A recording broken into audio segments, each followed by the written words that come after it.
កំពុងមានបញ្ហានៅក្នុងការបដូរឈ្មោះ page ជាពិសេសគឺ page ទម្រង់ថ្មី new experience អត់ដឹងថាត្រូវចូលបដូរកន្លែងណា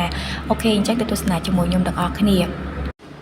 ឡូវនេះបងប្អូនទាំងអស់គ្នាគ្រាន់តែចូលមកកាន់ page profile របស់យើងមកហើយបងប្អូនទាំងអស់គ្នាឃើញ tray 3ខាងលើស្ដាំដៃហ្នឹងបងប្អូនទាំងអស់គ្នាចុចលើ tray 3ខាងលើហ្នឹងមកហើយបន្តមកទៀតបងប្អូនទាំងអស់គ្នាស្វែងរកពាក្យថា setting and privacy ហើយចុចលើពាក្យហ្នឹងមកបន្តមកទៀតយើងចុចលើពាក្យថា setting ហើយយើងស្វែងរកពាក្យថា page setting បន្ទាប់ពីបងប្អូនអរគ្នាចុចលើ page setting ហើយបងប្អូនអរគ្នាមើលខាងលើគឺមានឈ្មោះ page របស់យើងហើយបងប្អូនអរគ្នាចុចលើឈ្មោះ page ហ្នឹង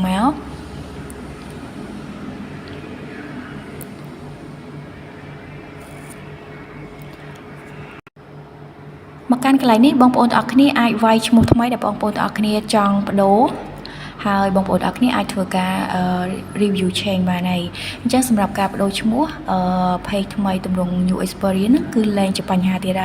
ហើយអរគុណច្រើនសម្រាប់ការទស្សនាវីដេអូមួយនេះសម្រាប់សំណួរឬក៏ចម្ងល់អ្វីផ្សេងៗគឺអាច comment ខាងក្រោមវីដេអូនេះបានសូមអរគុណ